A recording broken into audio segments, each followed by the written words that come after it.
जय श्री कृष्णा। भगवान कृष्ण की कृपा आप पर और आपके परिवारजनों पर सदा बनी रहे। श्री सुखदेव जी कहते हैं, परीक्षित, एक दिन समस्त जगत के परम पिता और ज्ञानदाता भगवान श्री कृष्ण रुक्मिणी जी के पलंग पर आराम से बैठे हुए थे। भीष्मक नंदिनी श्री रुक्मिणी जी सखियों के साथ अपने पति देव की सेवा कर रही थीं, उन्हें पंखा झल रही थीं। परीक्षित, जो सर्वशक्तिमान भगवान खेल खेल में ही इस जगत की रचना, रक्षा और प्रलय करते हैं, वही अजन्मा प्रभु अपनी बनाई हुई धर्म मर्यादाओं की रक्षा करने के लिए यदुवंशियों में अवतीर्ण हुए हैं। रुक्मिणी जी का महल बड़ा ही सुंदर था। उसमें ऐसे ऐसे चंदोवे तने हुए थे जिनमें मोतियों की लड़ियों की झालरें लटक रही थीं, मणियों के दीपक जगमगा रहे थे, बेला चमेली के फूल और हार महक महक कर महक रहे थे। फूलों पर झुंड के झुंड भौरे गुंजार कर रहे थे। सुंदर सुंदर झरोखों की जालियों में से चंद्रमा की शुभ्र किरणें महल के भीतर छिटक रही थीं। उद्यान में पारिजात के उपवन की सुगंध लेकर मंद मंद शीतल वायु चल रही थी। झरोखों की जालियों में से अगरू के धूप का धुआं बाहर निकल रहा था।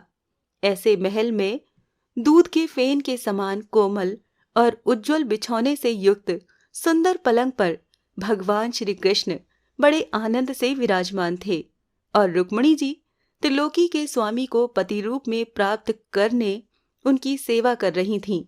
रुक्मिणी जी ने अपनी सखी के हाथ से वो चंवर ले लिया जिसमें रत्नों की डांडी लगी थी और परम रूपवती लक्ष्मी रूपिणी देवी रुक्मिणी जी उसे डुला डुला कर भगवान की सेवा करने लगी। उनके कर कमलों में जड़ायु अंगूठियां, कंगन और चंवर शोभा पा रहे थे।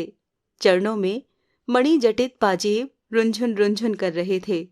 अंचल के नीचे छिपे हुए स्तनों की केशर की लालिमा से हार लाल लाल जान पड़ते थे और चमक रहे थे। नितंब भाग में बहुमूल्य करधनी की लड़ियां लटक रही थीं। इस प्रकार वो भगवान के पास ही रहकर उनकी सेवा में संलग्न थीं। रुक्मिणी जी की घुंघराली अलकें, कानों के कुंडल और गले के स्वर्णहार अत्यंत विलक्षण थे।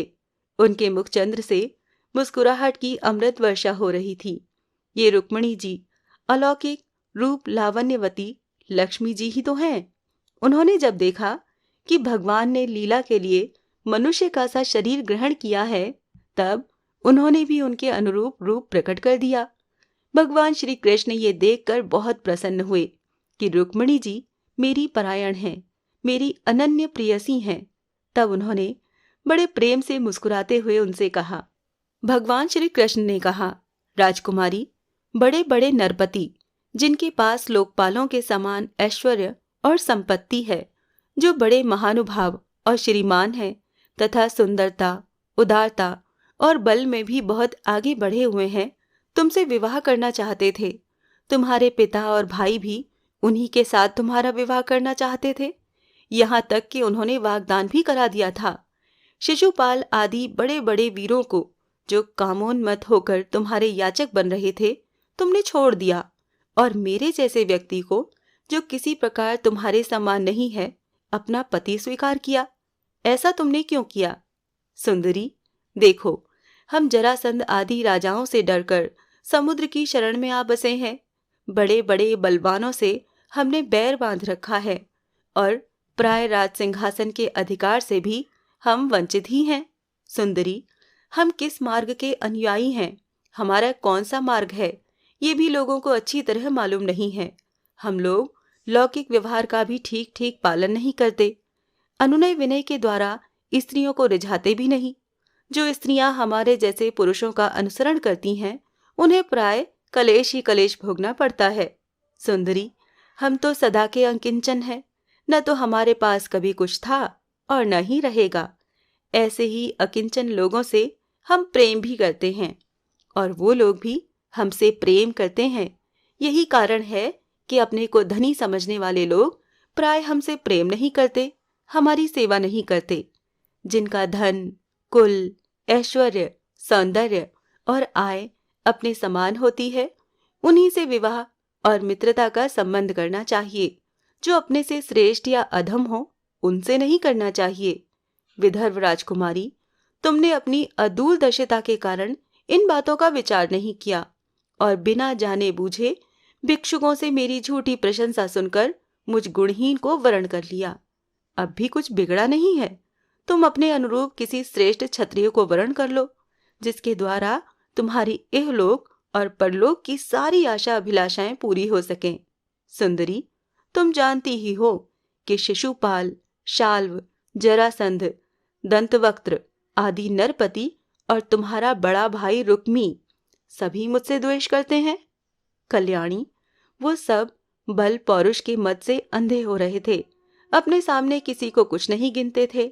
उन दुष्टों का मान मर्दन करने के लिए ही मैंने तुम्हारा हरण किया था, और कोई कारण नहीं था। निश्चय ही हम उदासीन हैं। हम स्त्री, संतान और धन के लोलुप नहीं हैं। निष्क्रिय और देह गेह से संबंध रहित दीप शिखा के समान साक्षी मात्र हैं। हम अपने आत्मा के साक्षात्कार से ही पूर्ण काम हैं, कृतकृत्य हैं। श्री सुखदेव जी कहते हैं, परीक्षित, भगवान श्री कृष्ण के क्षण भर के लिए भी अलग न होने के कारण रुक्मिणी जी को ये अभिमान हो गया था कि मैं इनकी सबसे अधिक प्यारी हूं। इसी गर्व की शांति के लिए इतना कहकर भगवान चुप हो गए। परीक्षित, जब रुक्मिणी जी ने अपने परम प्रियतम पति त्रिलोकेश्वर भगवान की ये अप्रिय वाणी सुनी, जो पहले कभी नहीं सुनी थी, तब वो अत्यंत भयभीत हो गईं। उनका हृदय धड़कने लगा। वो रोते रोते चिंता के अगाध समुद्र में डूबने उतराने लगी। वो अपने कमल के समान कोमल और नखों की लालिमा से कुछ कुछ लाल प्रतीत होने वाले चरणों से धरती कुरेदने लगी। अंजन से मिले हुए काले काले आंसू केसर से रंगे हुए वक्ष स्थल को धोने लगे। मुंह नीचे को लटक गया। अत्यंत दुख के कारण उनकी वाणी रुक गई और वो ठिठकी सी रह गई। अत्यंत व्यथा, भय और शोक के कारण विचार शक्ति लुप्त हो गई। वियोग की संभावना से वो तत्क्षण इतनी दुबली हो गई कि उनकी कलाई का कंगन तक खिसक गया। हाथ का चंवर गिर पड़ा। बुद्धि की विकलता के कारण वो एकाएक अचेत हो गईं। केश बिखर गए और वो वायु वेग से उखड़े हुए केले के खंभे की तरह धरती पर गिर पड़ी। भगवान श्री कृष्ण ने देखा कि मेरी प्रेयसी रुक्मिणी जी हास्य विनोद की गंभीरता नहीं समझ रही हैं और प्रेम पाश की दृढ़ता के कारण उनकी ये दशा हो रही है। स्वभाव से ही परम कारुणिक भगवान श्री कृष्ण का हृदय उनके प्रति करुणा से भर गया। 4 भुजाओं वाले वो भगवान उसी समय पलंग से उतर पड़े और रुक्मिणी जी को उठा लिया तथा उनके खुले हुए केश पाशों को बांधकर अपने शीतल कर कमलों से उनका मुंह पोंछ दिया। भगवान ने उनके नेत्रों के आंसू और शोक के आंसुओं से भीगे हुए स्तनों को पोंछकर अपने प्रति अनन्य प्रेम भाव रखने वाली उन सती रुक्मिणी जी को बाहों में भरकर छाती से लगा लिया। भगवान श्री कृष्ण समझाने बुझाने में बड़े कुशल और अपने प्रेमी भक्तों के एकमात्र आशय हैं। जब उन्होंने देखा कि हास्य की गंभीरता के कारण रुक्मिणी जी की बुद्धि चक्कर में पड़ गई है और वो अत्यंत दीन हो रही हैं, तब उन्होंने इस अवस्था के अयोग्य अपनी प्रेयसी रुक्मिणी जी को समझाया। भगवान श्री कृष्ण ने कहा, विदर्भ नंदिनी, तुम मुझसे बुरा मत मानना, मुझसे रूठना नहीं। मैं जानता हूं कि तुम एकमात्र मेरे ही परायण हो, मेरी प्रिय सहचरी। तुम्हारी प्रेम भरी बात सुनने के लिए ही मैंने हंसी हंसी में ये छलना की थी। मैं देखना चाहता था कि मेरे यूं कहने पर तुम्हारे लाल लाल होंठ प्रणय कोप से किस प्रकार फड़कने लगते हैं। तुम्हारे कटाक्ष पूर्वक देखने में नेत्रों में कैसी लाली छा जाती है और भौहें चढ़ जाने के कारण तुम्हारा मुंह कैसा सुंदर लगता है। मेरी परम प्रिय सुंदरी, घर के काम धंधों में रात दिन लगे रहने वाले गृहस्थों के लिए घर गृहस्थी में इतना ही तो परम लाभ है कि अपनी प्रिय अर्धांगिनी के साथ हास परिहास करते हुए कुछ घड़ियां सुख से बिता ली जाती हैं। श्री सुखदेव जी कहते हैं, राजन, जब भगवान श्री कृष्ण ने अपनी प्राण प्रिया को इस प्रकार समझाया बुझाया, तब उन्हें इस बात का विश्वास हो गया कि मेरे प्रियतम ने केवल परिहास में ही ऐसा कहा था। अब उनके हृदय से ये भय जाता रहा कि प्यारे हमें छोड़ देंगे। परीक्षित, अब वो सलज्ज हास्य और प्रेम पूर्ण मधुर चितवन से पुरुष भूषण भगवान श्री कृष्ण का मुखारविंद निरखती हुई उनसे कहने लगी। रुक्मिणी जी ने कहा, कमल नयन, आपका ये कहना ठीक है कि ऐश्वर्य आदि समस्त गुणों से युक्त अनंत भगवान के अनुरूप मैं नहीं हूँ। आपकी समानता मैं किसी प्रकार नहीं कर सकती।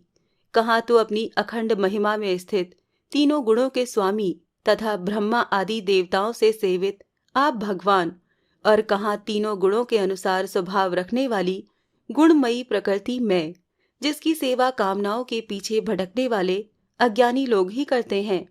भला मैं आपके समान कब हो सकती हूँ? स्वामिन, आपका ये कहना भी ठीक ही है कि आप राजाओं के भय से समुद्र में आ छिपे हैं, परंतु राजा शब्द का अर्थ पृथ्वी के राजा नहीं, तीनों गुण रूप राजा हैं। मानो आप उन्हीं के भय से अंतःकरण रूप समुद्र में चैतन्य घन अनुभूति स्वरूप आत्मा के रूप में विराजमान रहते हैं। इसमें संदेह नहीं कि आप राजाओं से बैर रखते हैं, परंतु वो राजा कौन है? यही अपनी दुष्ट इंद्रियां, इनसे तो आपका बैर है ही। और प्रभु, आप राज सिंहासन से रहित हैं, ये भी ठीक ही है, क्योंकि आपके चरणों की सेवा करने वालों ने भी राजा के पद को घोर अज्ञान अंधकार समझकर दूर से ही दुत्कार रखा है। फिर आपके लिए तो कहना ही क्या है। आप कहते हैं कि हमारा मार्ग स्पष्ट नहीं है और हम लौकिक पुरुषों जैसा आचरण भी नहीं करते। ये बात भी निस्संदेह सत्य है, क्योंकि जो ऋषि मुनि आपके पाद पद्मों का मकरंद रस सेवन करते हैं, उनका मार्ग भी अस्पष्ट रहता है और विषयों में उलझे हुए नर पशु उसका अनुमान भी नहीं लगा सकते। और हे अनंत, आपके मार्ग पर चलने वाले आपके भक्तों की भी चेष्टाएं जब प्राय अलौकिक ही होती हैं, तब समस्त शक्तियों और ऐश्वर्यों के आश्चर्य आपकी चेष्टाएं अलौकिक हों तो इसमें कहना ही क्या है। आपने अपने को अकिंचन बतलाया है, परंतु आपकी अकिंचनता दरिद्रता नहीं है। उसका अर्थ ये है कि आपके अतिरिक्त और कोई भी वस्तु न होने के कारण आप ही सब कुछ हैं। आपके पास रखने के लिए कुछ नहीं है, परंतु जिन ब्रह्मा आदि देवताओं की पूजा सब लोग करते हैं, भेंट देते हैं, वो ही लोग आपकी पूजा करते रहते हैं। आप उनके प्यारे हैं और वो आपके प्यारे हैं। आपका ये कहना भी सर्वथा उचित है कि धनाढ्य लोग मेरा भजन नहीं करते। जो लोग अपनी धनाढ्यता के कारण अभिमान से अंधे हो रहे हैं और इंद्रियों को तृप्त करने में ही लगे हैं, वो न तो आपका भजन सेवन ही करते हैं और न तो ये जानते हैं कि आप मृत्यु के रूप में उनके सिर पर सवार हैं। जगत में जीव के लिए जितने भी वांछनीय पदार्थ हैं, धर्म, अर्थ, काम, मोक्ष, उन सब के रूप में आप ही प्रकट हैं। आप समस्त वृत्तियों, प्रवृत्तियों, साधनों, सिद्धियों और साध्यों के फलस्वरूप हैं। विचारशील पुरुष आपको प्राप्त करने के लिए सब कुछ छोड़ देते हैं। भगवन, उन्हीं विवेकी पुरुषों का आपके साथ संबंध होना चाहिए। जो लोग स्त्री पुरुष के सहवास से प्राप्त होने वाले सुख या दुख के वशीभूत हैं, वो कदापि आपका संबंध प्राप्त करने के योग्य नहीं है। ये ठीक है कि भिक्षुकों ने आपकी प्रशंसा की है, परंतु किन भिक्षुकों ने? उन परम शांत सन्यासी महात्माओं ने आपकी महिमा और प्रभाव का वर्णन किया है, जिन्होंने अपराधी से अपराधी व्यक्ति को भी दंड न देने का निश्चय कर लिया है। मैंने अदूरदर्शिता से नहीं, इस बात को समझते हुए आपको वर्ण किया है कि आप सारे जगत के आत्मा हैं और अपने प्रेमियों को आत्मदान करते हैं। मैंने जानबूझकर उन ब्रह्मा और देवराज इंद्र आदि का भी इसीलिए परित्याग कर दिया है कि आपकी भौहों के इशारे से पैदा होने वाला काल अपने वेग से उनकी आशा अभिलाषाओं पर पानी फेर देता है। फिर दूसरों की, शिशुपाल, दंतवक्त्र या जरासंध की तो बात ही क्या है। सर्वेश्वर आर्यपुत्र, आपकी ये बात किसी प्रकार युक्तिक संगत नहीं मालूम होती कि आप राजाओं से भयभीत होकर समुद्र में आ बसे हैं, क्योंकि आपने केवल अपने शंख धनुष के टंकार से मेरे विवाह के समय आए हुए समस्त राजाओं को भगाकर अपने चरणों में समर्पित मुझ दासी को उसी प्रकार हरण कर लिया जैसे सिंह अपनी कर्कश ध्वनि से वन पशुओं को भगाकर अपना भाग ले आए। कमल नयन, आप कैसे कहते हैं कि जो मेरा अनुसरण करता है उसे प्राय कष्ट ही उठाना पड़ता है? प्राचीन काल के अंग, प्रथु, भरत, ययाति और गय आदि जो बड़े बड़े राज राजेश्वर अपना अपना एक छत्र साम्राज्य छोड़कर आपको पाने की अभिलाषा से तपस्या करने वन में चले गए थे, वो आपके मार्ग का अनुसरण करने के कारण क्या किसी प्रकार का कष्ट उठा रहे हैं? आप कहते हैं कि तुम और किसी राजकुमार का वरण कर लो। भगवन, आप समस्त गुणों के एकमात्र आश्रय हैं। बड़े बड़े संत आपके चरण कमलों की सुगंध का बखान करते रहते हैं। उसका आश्रय लेने मात्र से लोग संसार के पाप ताप से मुक्त हो जाते हैं। लक्ष्मी सर्वदा उन्हीं में निवास करती हैं। फिर आप बतलाइए कि अपने स्वार्थ और परमार्थ को भली भांति समझने वाली ऐसी कौन सी स्त्री है जिसे एक बार उन चरण कमलों की सुगंध सूंघने को मिल जाए और फिर वो उनका तिरस्कार करके ऐसे लोगों को वरण करे जो सदा मृत्यु, रोग, जन्म, जरा आदि भयों से युक्त हैं। कोई भी बुद्धिमती स्त्री ऐसा नहीं कर सकती। प्रभु, आप सारे जगत के एकमात्र स्वामी हैं। आप ही इस लोक और परलोक में समस्त आशाओं को पूर्ण करने वाले एवं आत्मा हैं। मैंने आपको अपने अनुरूप समझकर ही वरण किया है। मुझे अपने कर्मों के अनुसार विभिन्न योनियों में भटकना पड़े, इसकी मुझको परवाह नहीं है। मेरी एकमात्र अभिलाषा यही है कि मैं सदा अपना भजन करने वालों का मिथ्या संसार भ्रम निवृत्त करने वाले तथा उन्हें अपना स्वरूप तक दे डालने वाले आप परमेश्वर के चरणों की शरण में रहूं। अच्युत, शत्रुसूदन, गधों के समान घर का बोझा ढोने वाले, बैलों के समान गृहस्थी के व्यापारों में जुटे रहकर कष्ट उठाने वाले, कुत्तों के समान तिरस्कार सहने वाले, बिलाव के समान कृपण और हिंसक तथा क्रीत दासों के समान स्त्री की सेवा करने वाले शिशुपाल आदि राजा लोग, जिन्हें वरण करने के लिए आपने मुझे संकेत किया है, उसी अभागिनी स्त्री के पति हों, जिनके कानों में भगवान शंकर, ब्रह्मा आदि देवेश्वरों की सभा में गाई जाने वाली आपकी लीला कथा ने प्रवेश नहीं किया है। ये मनुष्य शरीर जीवित होने पर भी मुर्दा ही है।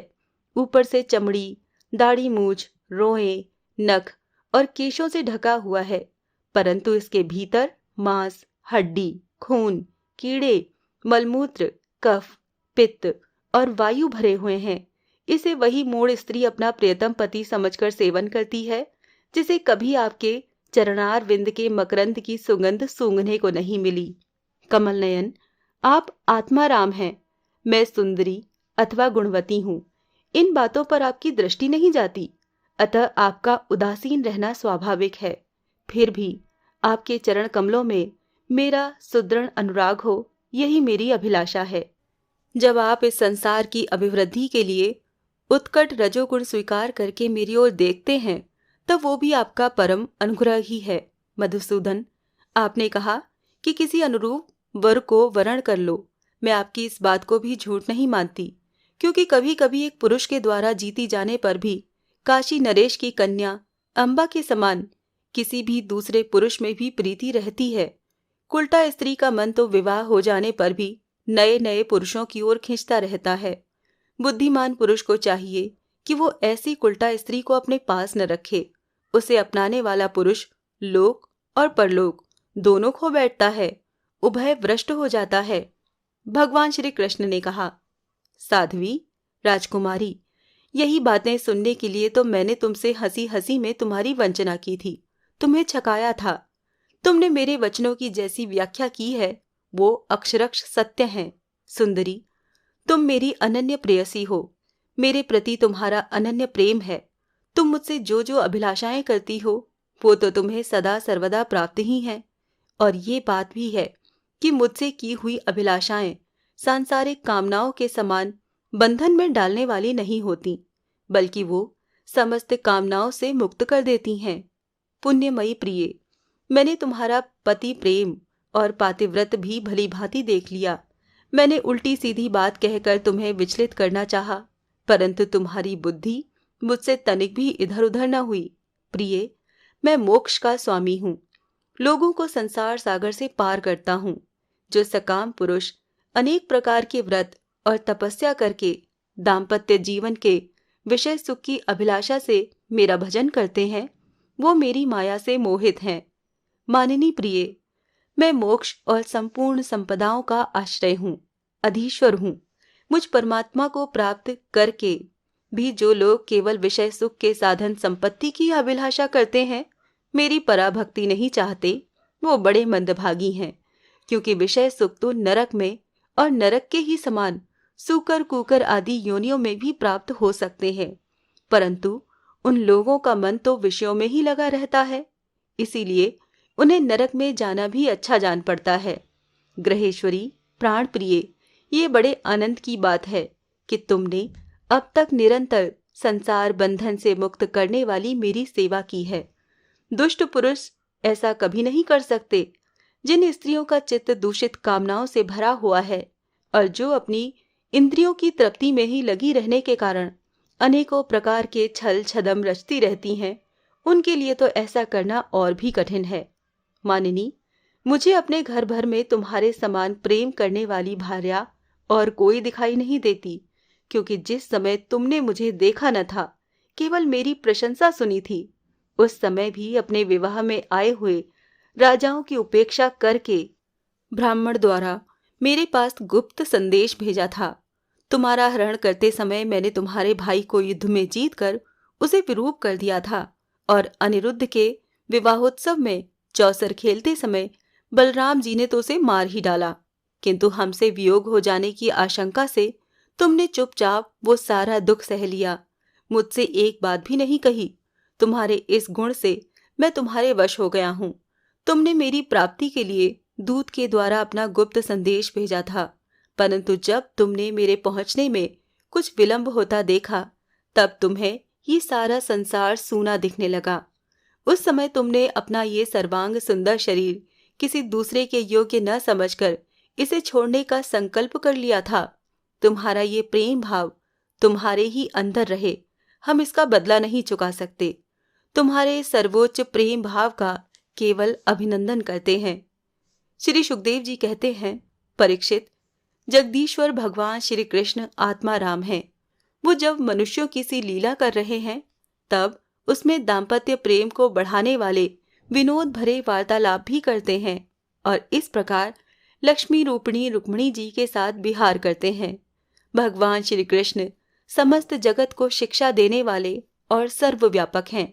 वो इसी प्रकार दूसरी पत्नियों के साथ महलों में भी गृहस्थों के समान रहते हैं और गृहस्थोचित धर्म का पालन करते हैं। श्री प्रेम सुधा सागर का ये अध्याय यहीं पर संपूर्ण होता है। जय श्री कृष्णा।